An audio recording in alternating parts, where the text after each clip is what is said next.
آج دیکھیں گے آپ کہ اگلے 4 سے 6 دنوں میں لوگ کروڑوں روپے لگائیں گے، شاید کہ آپ کو غصہ آتا ہو اور وہ بھی غیرت ہی ہوگی، لیکن ترس والی بات ہے کہ لوگ کدھر جا رہے ہیں۔ سب سے پہلے موصل کے اندر مظفر الدین کوکر نے 604 ہجری میں اس بدعت کا آغاز کیا، 3 لاکھ اس وقت خرچ کیا اور نہ جانے کیا کر رقص کروائے۔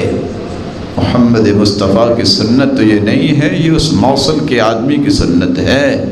اس کو زندہ کرنے والوں کو اجر کیا ملے گا؟ رسول اکرم صلی اللہ علیہ وسلم نے فرمایا تھا، من احدث فی امرنا ھذا ما لیس منہ فہو رد، جس نے دین میں کوئی نئی چیز نکال لی مردود۔ آپ کروڑوں کیا اربوں میں روپے لگا دیں کسی ایسی چیز میں جو دین نہیں ہے، وہ دین نہیں بنے گا۔ آپ کہیں کہ وہ تو بہت زیادہ لوگ ہیں جو یہ بات سمجھتے ہیں، اگر میجورٹی ہی معیار ہے تو 6 ارب کافر ہیں، 1.5 ارب مسلمان ہیں، نعوذ باللہ پھر سارے کافر ہو جائیں؟ یہاں قبول نہیں ہے۔ ساری زندگی جملہ عبادات کے ساتھ جڑا رہے، لیکن اگر رسول اللہ صلی اللہ علیہ وسلم کی سنت کے مطابق نہیں، سنت کی اتباع نہیں، اس وقت تک اس عبادت کی کوئی بھی حیثیت اللہ کے ہاں نہیں۔ اس لیے آپ صلی اللہ علیہ وسلم نے فرمایا تھا، صحیح مسلم کی روایت ہے، من عمل عملا لیس علیہ امرنا فہو رد۔ کائنات کا کوئی بھی شخص کوئی بھی بڑے سے بڑا عمل کر لے، اگر وہ سنت کے مطابق نہیں ہے تو وہ مردود ہے، وہ اللہ کے ہاں قابل قبول نہیں۔ تو بیگا مسلم، میری اور آپ کی ذمہ داری ہے کہ ہم 4 باتوں کو سمجھیں۔ اتباع کسے کہتے ہیں اور اتباع حقیقتاً کب سامنے آتی ہے، اور اتباع کرنے کے فوائد و ثمرات کیا ہوں گے، اور آپ صلی اللہ علیہ وسلم کے طریقے اور سنت کو، اتباع کو چھوڑیں گے تو نقصانات کیا ہوں گے۔ اتباع عربی زبان میں اتبع یتبع اتباعاً سے ہے، جس کا مطلب ہے پیروی کرنا، کسی کے پیچھے چلنا، فرما برداری کرنا اور کسی کی بات کو ماننا۔ اللہ عز و جلال کے بعد کائنات میں اللہ نے اگر کسی ہستی کو پیدا کیا ہے کہ جس کی اتباع کی جائے، جس کے پیچھے چلا جائے، جس کی پیروی کی جائے، جس کی تابعداری اور فرما برداری کی جائے، تو میری اور آپ کے لیے صرف ایک ہستی ہے، محمد الرسول اللہ صلی اللہ علیہ وسلم۔ اس ہستی کے بغیر نہ میرا ایمان مکمل ہے، نہ میرا کوئی عمل قبول ہے، اور نہ ہی آخرت میں کامیابی کی کوئی امید ہے۔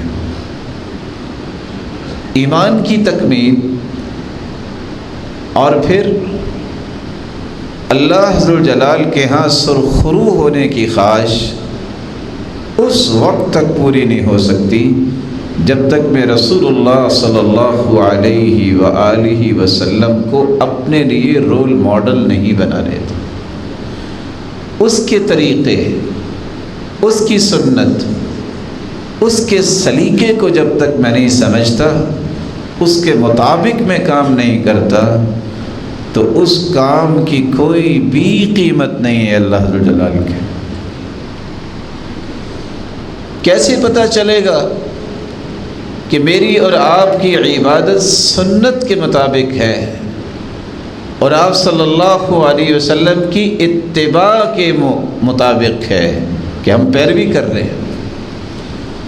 اس کے لیے آج کے اس خطبے میں 6 ایسے اصول یاد کر لیجئے کہ آپ دنیا کے کسی خطے میں ہیں، آپ کے سامنے کو پہاڑ جیسی قداور شخصیت بھی آ کے کو بات کر دے تو رسول اکرم صلی اللہ علیہ وآلہ وسلم کی سنت کی عظمت آپ کے سامنے ہمیشہ رہے گی اور آپ کبھی دھوکہ نہیں کھائیں گے۔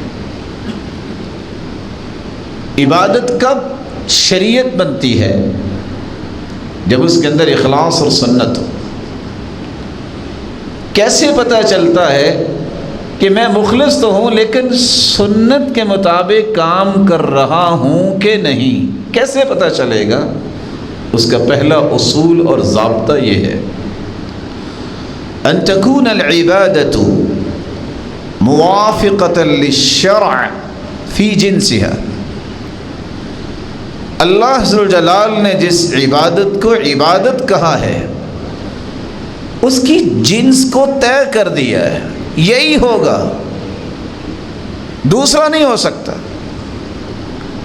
اللہ تعالیٰ نے یہ طے کر دیا ہے، مثال کے طور پر کہ آپ نے قربانی کرنی ہے تو کن جانوروں کی کرنی ہے؟ وہ بہیمۃ الانعام ہے۔ بہیمۃ الانعام جن کے بارے میں امام نووی رحمۃ اللہ علیہ فرماتی ہیں، جو صحیح مسلم کی شرح لکھنے والے، الاجماع انہ لا یجزئ فی الاضحیہ الا الابل والبقر والغنم۔ قربانی ہو سکتی ہے تو اونٹ مذکر مؤنث، گائے مذکر مؤنث اور بھیڑ بکری مذکر مؤنث۔ کوئی شخص اگر اس بات کی خواہش کرے کہ ہرن بھی تو مزیدار ہے نا،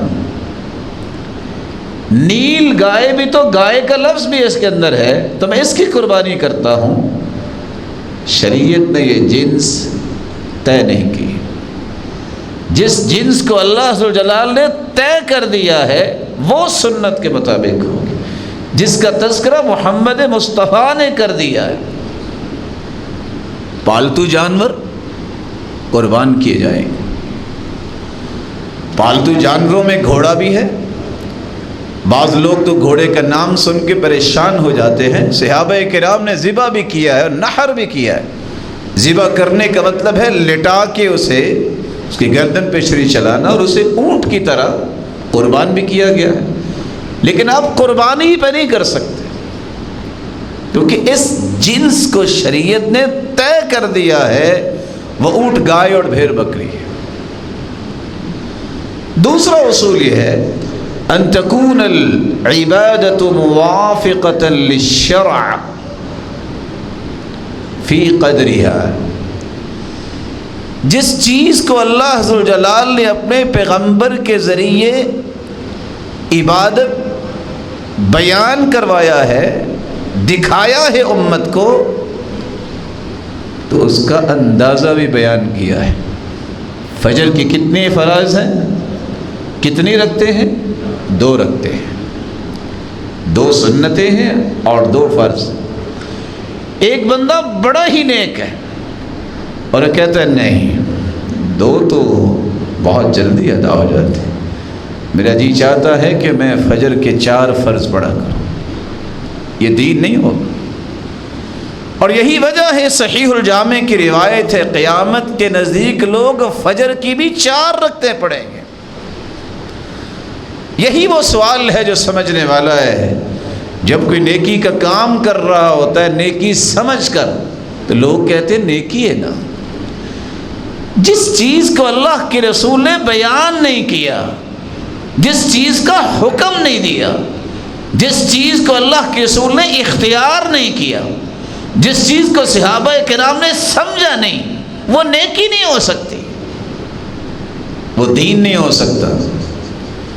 کیا سیدنا ابو بکر صدیق رضی اللہ تعالی عنہ سے لے کر عامر بن طفیل رضی اللہ تعالی عنہ جو سب سے آخر میں صحابی فوت ہوئے ہیں، 1,44,000 صحابہ میں سے کسی ایک نے 4 رکعتیں فرض پڑھے ہیں فجر کے، اس کا مطلب ہے وہ دین نہیں ہو سکتا۔ اس لیے امام مالک فرمایا کرتے تھے، ما لم یکن فی عہد رسول اللہ صلی اللہ علیہ وسلم دین فلا يكن اليوم دینا، جو اس دور میں دین نہیں تھا وہ آج بھی دین نہیں ہو سکتا۔ اللہ کے رسول صلی اللہ علیہ وسلم نے طے کیا ہے کہ آپ نے فرض کتنے پڑھنے، آپ نے سنتیں کتنی پڑھنی۔ آپ صلی اللہ علیہ وسلم نے طے کیا ہے کہ آپ نے وضو کرنا ہے تو اپنے اعضاء کو 3 مرتبہ دھو لیجیے۔ اگر ایک شخص نفسیاتی بیمار ہے اور وہ 10 مرتبہ دھوتا ہے تو کہنے والا کہہ دے ہاتھ ہی دھوتا ہے نا، اس میں کیا حرج ہے۔ شریعت نے 3 لفظ استعمال کیے، فقد اعتدى، فقد ظلم، فقد اخطا۔ جس نے 3 مرتبہ سے زیادہ مرتبہ دھویا غلطی بھی کی ہے، ظلم بھی کیا ہے، زیادتی بھی کی ہے۔ جب محمد کریم نے 3 مرتبہ کہہ دیا ہے، اس سے زیادہ مرتبہ تو دھونا جائز نہیں ہے۔ یہ وہ راز ہے اصل میں جو کسی کی سمجھ میں آ جائے تو کبھی بھی وہ زیادتی کرنے کی جرت کیا سوچ بھی پیدا نہیں کرتا۔ امام مالک سے کسی نے پوچھا تھا کہ میں نے 5 مشکیزیں اپنے اوپر بہائے ہیں، میرا غسل ہو گیا ہے؟ وہ کہتے ہیں آپ پر تو غسل واجب ہی نہیں۔ کہتے وہ کیوں؟ کہتے ہیں دیوانوں پر بھی غسل واجب ہوتا ہے۔ تم نے 5 مشکیزیں پانی ضائع کر دی اور ابھی پوچھ رہے ہو کہ میرا غسل ہوا ہے کہ نہیں ہوا۔ رسول اکرم صلی اللہ علیہ وسلم کا تو یہ انداز نہیں تھا۔ شریعت نے اس لیے اللہ کے رسول صلی اللہ علیہ وسلم کے بارے میں بیان کیا ہے۔ آپ مدینے میں آئے، 2 دن تھے جس میں لوگ خوشی مناتے تھے۔ اللہ عز و جلال کے پیغمبر نے فرمایا، اللہ عز و جلال نے ان 2 دنوں سے بہتر 2 دن عطا کر دیے ہیں۔ وہ کیا ہے؟ یوم الفطر و یوم الاضحیٰ، 2 عیدیں آپ کو عطا کر دی ہیں۔ ایک کا سبب کیا ہے؟ روزے مکمل ہوئے اور عید کے دن خوشی انسان مناتا ہے کہ اللہ عز و جلال کی رحمت سے یہ مکمل روزے کر پائے اور اللہ اس پہ انعام دے گے۔ ایک قربانی کا دن، تعداد طے ہے۔ عیدان عند اولی النہى لا ثالث لهما لمن يبغي السلامة في غد الفطر والأضحى وكل زيادة فيهما خروج عن سبيل محمد۔ شریعت نے تو 2 عیدوں کا تذکرہ کیا ہے۔ دنیا کے اندر جتنی حدیث کی کتابیں دستیاب ہیں، کسی ایک کتاب میں بھی آپ کو یہ چیز نہیں ملے گی جو آج لوگوں نے اختیار کر لی۔ عیدیں تو 2 ہی ہیں، ایک عید الفطر ہے، ایک عید الاضحیٰ ہے۔ عید میلاد النبی، عید نیروز اور نہ جانے کون کون سی عیدیں آج دنیا نے ایجاد کر لی۔ رسول اللہ صلی اللہ علیہ وسلم کی اتباع کرنے والا سنت کے مطابق وہ صرف 2 عیدیں ہی سمجھتا ہے، کیونکہ اس کی تعداد شریعت نے طے کی۔ تیسرا اصول یہ ہے ان تكون العبادة موافقة للشریعة فی سببها۔ عبادت وہ ہوتی ہے جس کا سبب اللہ عز و جلال نے شریعت میں بیان کر دیا۔ رسول اکرم صلی اللہ علیہ وآلہ وسلم نے ہر چیز کا ایک منہج صحابہ کرام کو سمجھایا۔ آج اگر کوئی اس بنیاد پہ خوشی مناتا ہے کہ چونکہ اللہ کے رسول صلی اللہ علیہ وآلہ وسلم جیسی ہستی کوئی نہیں، تو ان کی ولادت پہ خوشی ہونی چاہیے کہ اللہ کے رسول صلی اللہ علیہ وآلہ وسلم نے خوشی کا یہ سبب اختیار کیا، یا اللہ کے رسول صلی اللہ علیہ وسلم نے صحابہ کو حکم دیا، کیا اللہ کے رسول صلی اللہ علیہ وسلم کے صحابہ کے بعد تابعین اور تبع تابعین نے اس کو اختیار کیا؟ اس کا کوئی سبب نہیں۔ خوشی یہ ہے جو اللہ کے رسول نے اختیار کی۔ پوچھا کہ آپ سوموار کا روزہ کیوں رکھتے ہیں؟ غور کرنے والی بات ہے۔ کان یصوم یوم الاثنین و یوم الخمیس، اللہ کے رسول صلی اللہ علیہ وسلم پیر کے دن اور جمعرات کے دن روزہ رکھا کرتے۔ فرمایا یہ وہ دن ہے جس دن میں پیدا ہوا، جس دن مجھے مبعوث کیا گیا۔ اور تیسری وجہ، ہر سوموار اور جمعرات کو اللہ ذوالجلال کے ہاں اعمال پیش ہوتے ہیں۔ میں چاہتا ہوں جب میرا عمل پیش ہو تو میں روزے کی حالت میں ہوں۔ یہ سبب امت نے کہاں سے سیکھا کہ جس ہستی کو اللہ ذوالجلال نے پوری کائنات کا سرتاج بنایا، اور وہ ہستی کہہ رہی ہے کہ میں تو ڈھول کو توڑنے آیا ہوں، اس کی خوشی میں ہی یہ ڈھول بجائے۔ کچھ شرم کی اور حیا کی کچھ حدود ہوتی۔ جس اللہ کے رسول نے فرمایا تھا الکوبہ، اللہ نے حرام قرار دیا ہے، والمعزر، شراب کو بھی اور ڈھول کو بھی۔ یہ امت اس خوشی کے نام پہ سارے کام ہی کر لے اور کہے کہ یہ عبادت ہے۔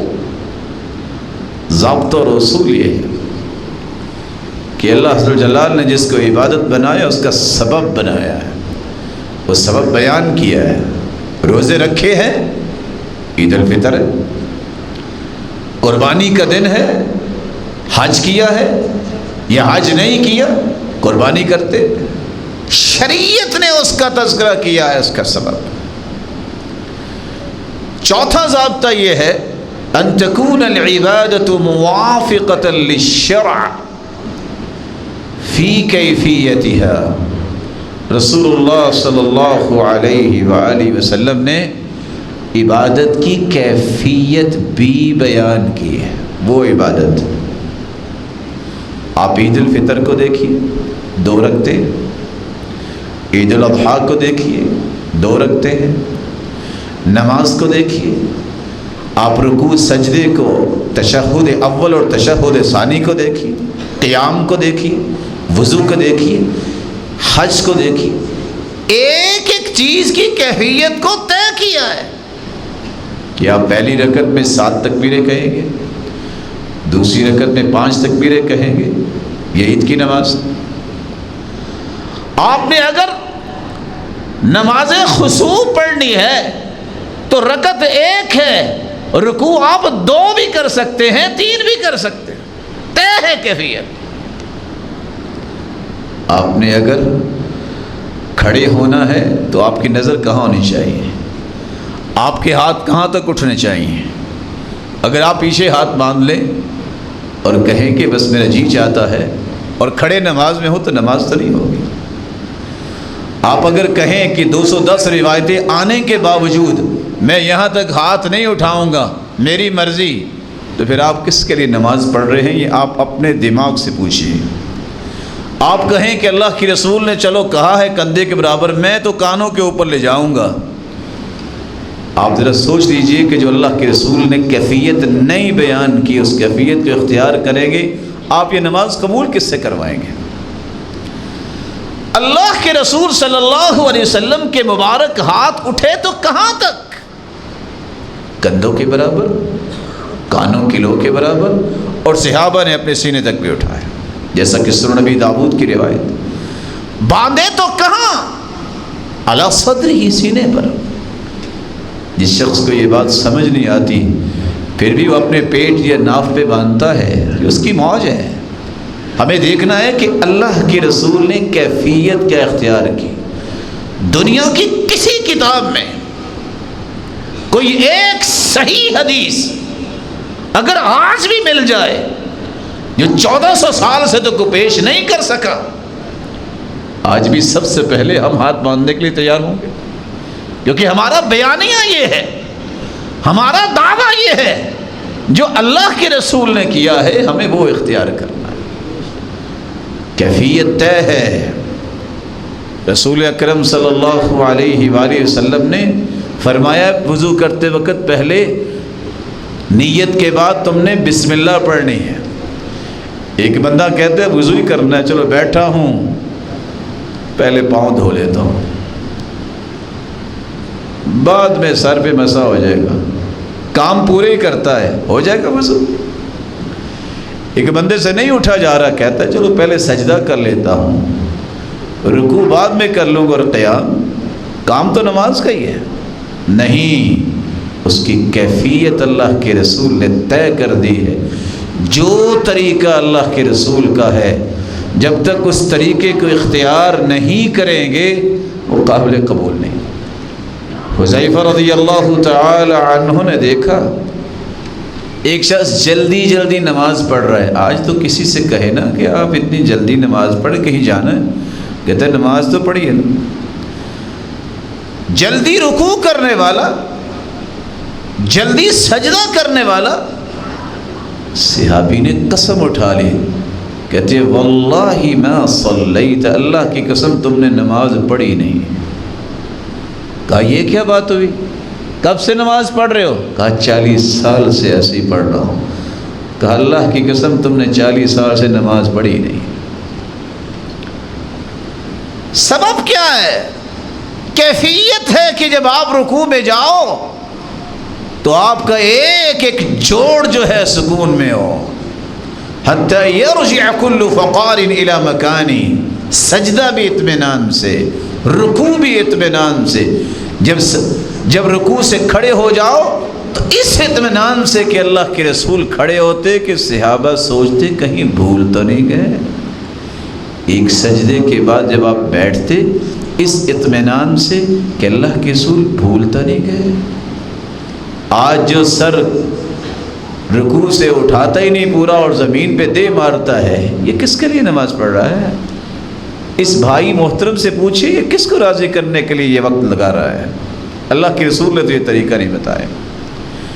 جو زمین سے سر اٹھاتا ہی فوراً زمین پہ لے جاتا ہے دوسرے سجدے کے لیے، صحیح مسلم کی روایت کے مطابق بھی دعا پڑھتا ہی نہیں ہے، اور عام دعا جو معروف ہے وہ بھی نہیں پڑھتا۔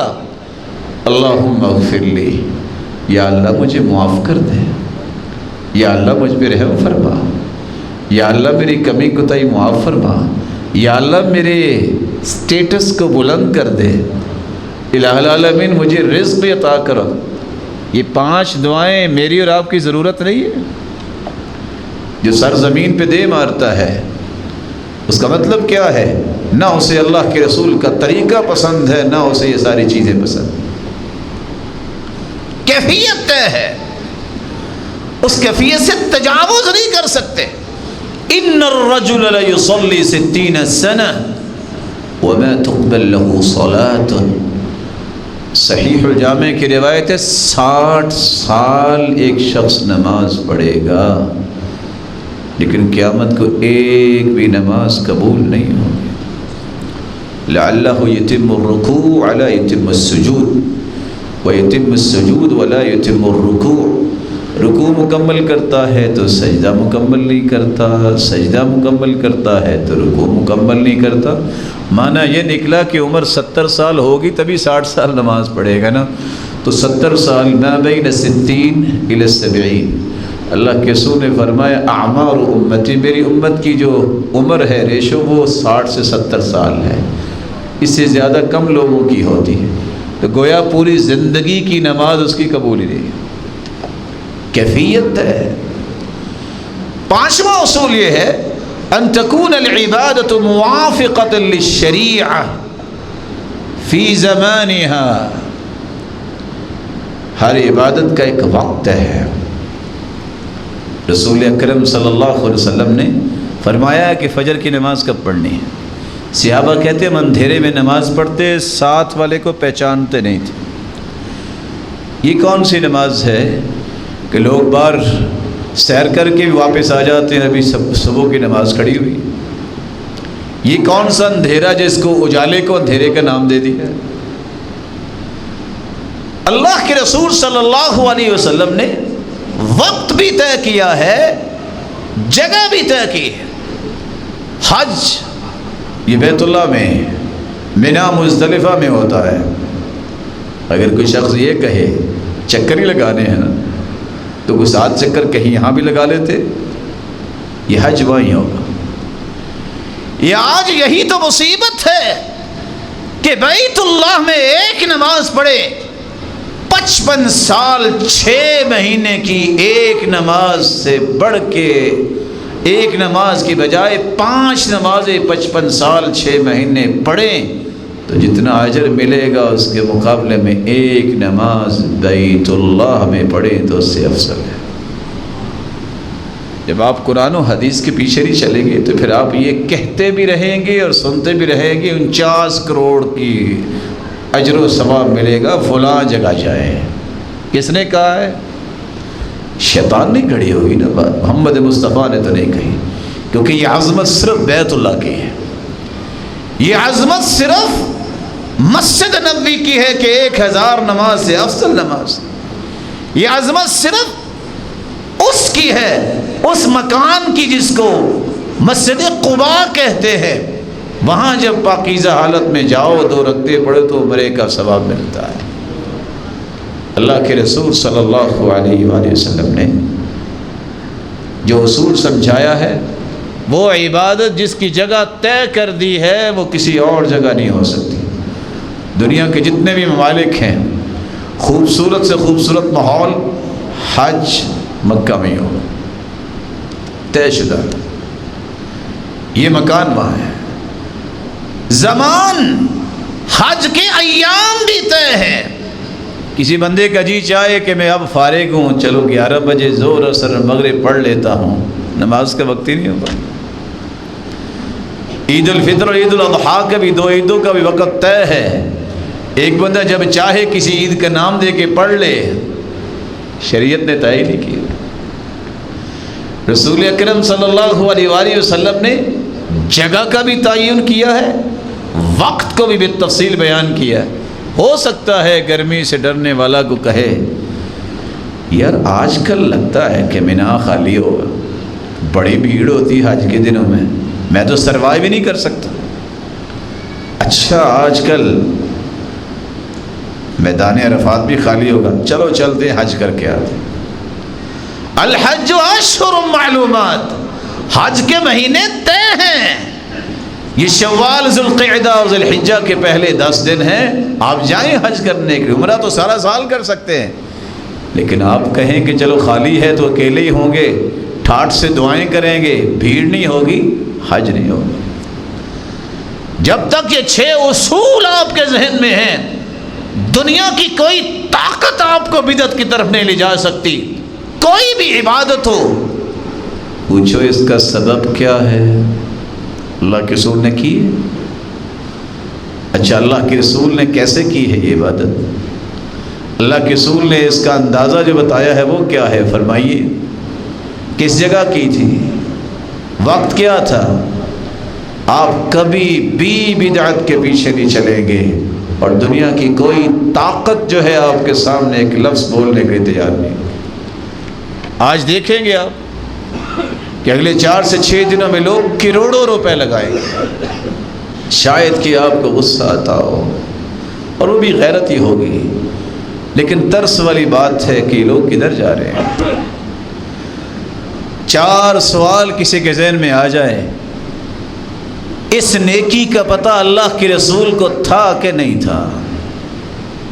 پہلا سوال. اگر کوئی کہہ دے کہ اللہ کے رسول صلی اللہ علیہ وسلم کو نیکی کا پتہ نہیں تھا والعیاذ باللہ، تو وہ کافر ہو جاتا کہ اگر اللہ کے رسول کو کسی نیکی کا پتہ نہیں تو کس کو پتہ ہے؟ تو اسے کہنا پڑے گا کہ اللہ کے رسول کو پتہ تھا. دوسرا سوال، رسول اکرم صلی اللہ علیہ وآلہ وسلم کو اگر اس نیکی کا پتہ تھا تو امت کو حکم دیا کہ نہیں؟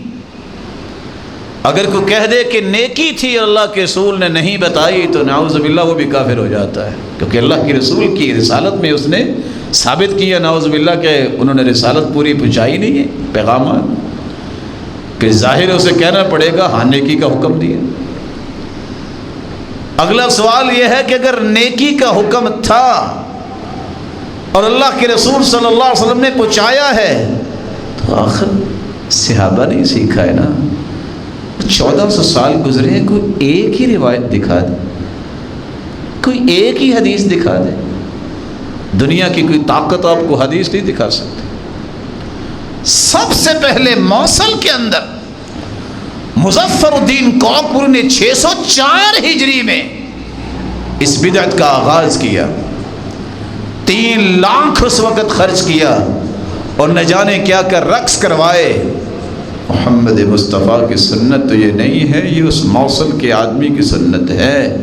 اس کو زندہ کرنے والوں کو اجر کیا ملے گا؟ رسول اکرم صلی اللہ علیہ وسلم نے فرمایا تھا، من احدث فی امرنا ھذا ما لیس منہ فہو رد، جس نے دین میں کوئی نئی چیز نکال لی مردود۔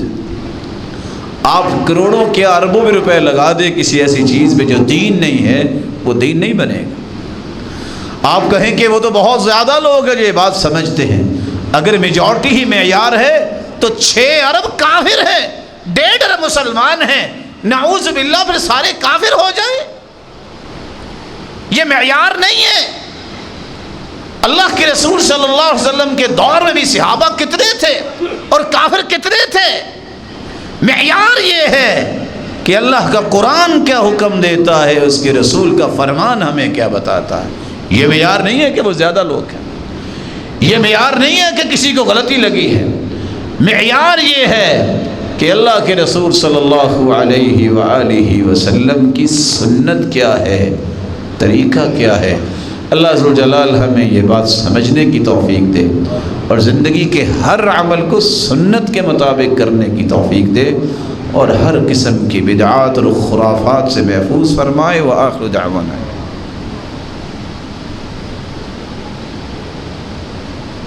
الحمد للہ علی احسانہ والشکر لہ علی توفیقہ وامتنانہ، اما بعد فاعوذ باللہ من الشیطان فإنه عدو للإنسان۔ رسول اللہ صلی اللہ علیہ وآلہ وسلم ایسی مبارک ہستی ہیں، ان کا قول، ان کا عمل میرے اور آپ کے لیے نمونہ ہے۔ اس ہستی کی اتباع صرف واجب ہی نہیں بلکہ میری نجات کے لیے ضروری ہے۔ اس ہستی کی بات ماننا صرف واجب ہی نہیں، اس کی بات کو جب تک میں آخری اور حتمی اور اٹل فیصلہ نہیں سمجھتا میں مسلمان ہی نہیں ہوتا۔ رسول اکرم صلی اللہ علیہ وآلہ وسلم کی بات ماننے والے، اتباع کرنے والے ہی کامیاب لوگ ہیں۔ یہی لوگ ہیں جن کے اعمال قبول ہوں گے، یہی لوگ ہیں جو قیامت کے دن انبیاء کی صف میں ہوں گے، صدیقین کی صف میں ہوں گے، شہداء کی صف میں ہوں گے، صالحین کی صف میں ہوں گے، اور اس سے بڑی رفاقت اور صحبت اور ساتھ کون سا ہو سکتا ہے۔ لیکن یہ یاد رکھیے گا، اگر کسی نے اللہ کے رسول صلی اللہ علیہ وسلم کی اتباع نہ کی تو پھر کیا ہوگا؟ سب سے پہلا نقصان یہ ہوگا، وہ اپنے چھت پہ 10 جھنڈے بھی لگا لے، وہ اپنے آپ کو سابقے لاحقوں کی لائن لکھ لے، وہ گمراہی ہے۔ کہ وَمَن يَعْصِ اللَّهَ وَرَسُولَهُ فَقَدْ ضَلَّ وَغَوَىٰ، جس نے اللہ اور اس کے رسول کی نافرمانی کی ہے، گمراہ ہے، بہک گیا ہے۔ یہ قرآن نے فیصلہ دے دیا ہے کہ اس نے اللہ کے رسول کی بات کو حتمی بات نہیں مانا، فَلَا وَرَبِّكَ لَا يُؤْمِنُونَ، اس تیرے رب کی قسم اے میرے محبوب، وہ میرے نزدیک مومن ہی نہیں ہے۔ اگر اللہ کے رسول کی اتباع نہ کی گئی، اس کی سزا کچھ تو دنیا میں ملے گی، کچھ آخرت میں ملے گی۔ سزا کیا ہے؟ ذلت و رسوائی، کیونکہ حدیث کے الفاظ ہیں وَجُعِلَ الذُّلُّ وَالصَّغَارُ عَلَى مَنْ خَالَفَ أَمْرِي، جس نے میری مخالفت کی اس پہ ذلت اور رسوائی ڈال دی جائے۔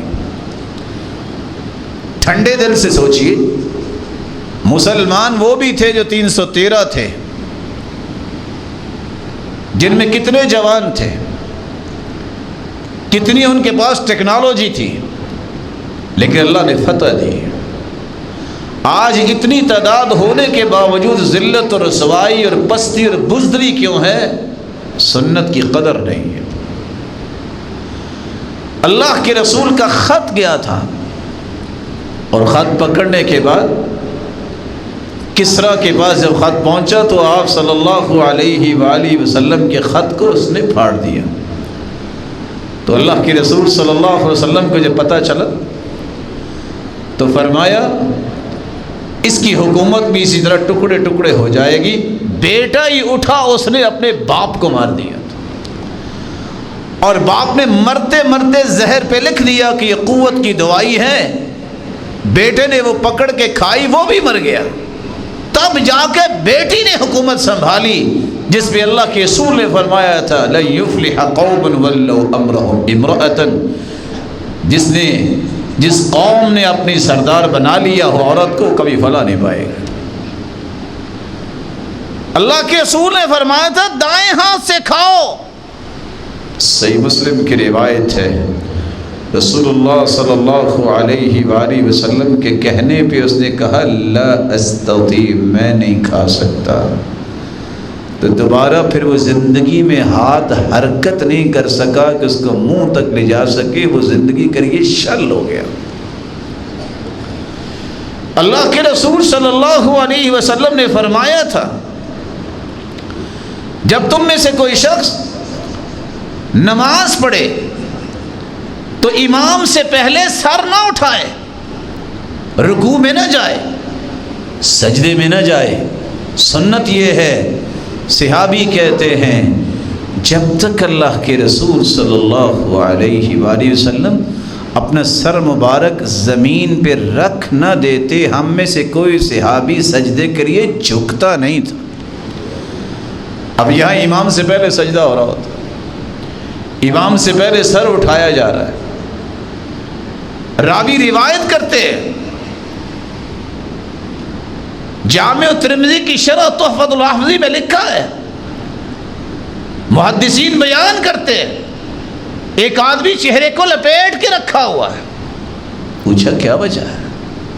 کہتا کیا بتاؤں، ایک دن میں نے سوچا کہ اللہ کے رسول نے یہ فرمایا ہے کہ یجعل اللہ صورتہ صورت حمار او یجعل اللہ رأسہ رأس حمار، جو جان بوجھ کے امام سے پہلے سر اٹھائے گا اس کے سر کو اور شکل و صورت کو اللہ گدھے کی بنا دے گا۔ تو میں نے کہا تجربہ تو کر کے دیکھے، میں نے کیا، اس دن سے میرا سر گدھے کا بن گیا۔ رسول اکرم صلی اللہ علیہ وآلہ وسلم نے یہ بات بیان کی تھی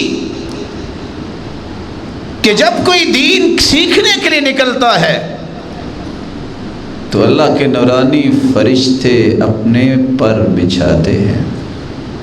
ایک بدعتی آدمی نے اپنی جوتی لوہے کی پہنی کیلو والی، کہتا آج میں نے فرشتوں کے پروں کو چھلنی کر کے رہنا ہے۔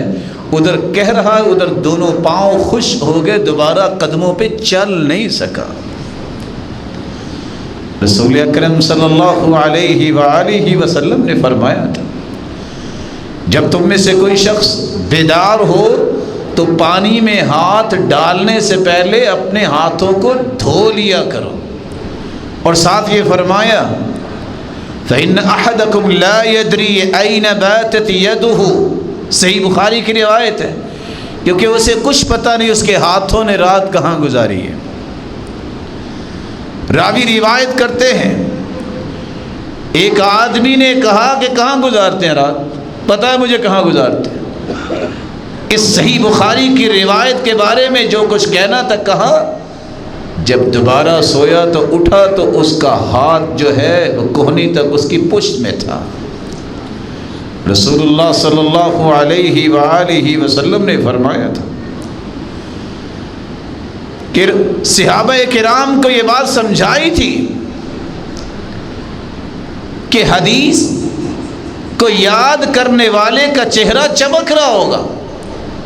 صحابی سیدنا ابو ہریرہ رضی اللہ تعالی عنہ جو تمام صحابہ میں سب سے بڑے حافظ تھے، ایک شخص نے صرف یہی کہا کہ یہ جو اللہ کے رسول کا فرمان ہے کہ اگر آپ نے بکری خریدی ہے، آپ نے دودھ دھویا ہے، اگر واپس کرنی ہے تو ساتھ ایک سا کھجوروں کا بھی دینا ہوگا۔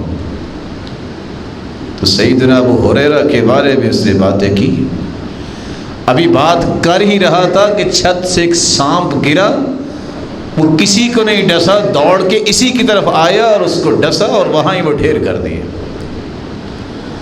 اللہ کے رسول نے فرمایا تھا السواک مطہرۃ للفم مرضات للرب، مسواک یہ رب کی رضا کا بھی باعث ہے اور دانتوں کی صفائی کا بھی باعث ہے، منہ کی صفائی کا بھی باعث ہے۔ ایک شخص نے سنت کی توہین کرنے کے لیے مسواک کو کرنے کی بجائے اس کو پشت پہ لگایا توہین کرنے کے لیے۔ امام ابن کثیر البدایہ والنہایہ میں لکھتے ہیں اور ابن خلیقان سے نقل کرتے ہیں امام ذہبی کہ وہ شخص بیمار ہوا، پیٹ میں درد شروع ہے اور ایک نہ جانے کس طرح کا جانور اس کی پشت سے نکلا جس نے اسے ڈسا اور ڈھیر کر دیا۔ اللہ کے رسول کی سنت کا مذاق، اللہ کے رسول صلی اللہ علیہ وسلم کی جان بوجھ کر مخالفت، یہ انسان کو ذلیل دنیا میں بھی کرتی ہے اور آخرت میں تو کرے گی ہی کرے گی۔ اس لیے کمی کوتاہی ہو جائے تو توبہ کر لینی چاہیے، کمی کوتاہی ہو جائے تو کہہ دینا چاہیے اللہ مجھے علم نہیں تھا، میں آئندہ نہیں کروں۔ آج اللہ کے رسول صلی اللہ علیہ وسلم کی سنت کو ماننے والے بھی، سمجھنے والے بھی یہ 4 بال اٹھانے سے ڈرتے ہیں۔ آج تم 4 بال اٹھانے سے گھبراتے ہو، گناہوں کی گٹھیاں اٹھا کے پل صراط سے کیسے گزرو گے؟ دعویٰ اپنا اپنا ہے۔ جہاں تمہیں بہت غصہ آتا ہے کہ لوگ سنت کی مخالفت کرتے ہیں، یہ سنت کی مخالفت نہیں ہے۔ میرے اٹھنا بیٹھنا، میری صبح اور شامیں، میری ظہریں اور عصریں، میری اخلاقیات اور تجارت، میرے معاملات اور عائلی زندگی، ہر ایک میں چھاپ ہونی چاہیے تو محمد مصطفیٰ کے طریقے کی چھاپ ہونی چاہیے۔ کسی کو کہہ دینے سے کافی نہیں رہتا، عمل دکھانا پڑتا ہے۔ اللہ ہمیں ایسے لوگوں کی صف میں شامل فرمائے جن کا عمل سنت کے مطابق ہو۔ مالک الملک اس سنت کی اتباع پر ہی زندگی گزارنے کی توفیق عطا فرما۔ میرے مالک ایسی زندگی دے جس سے تو راضی ہو جائے اور قیامت کو اسی ہستی کا ساتھ نصیب فرمانا اور اپنے دیدار کا مستحق بنانا۔ وآخر دعوانا الحمدللہ۔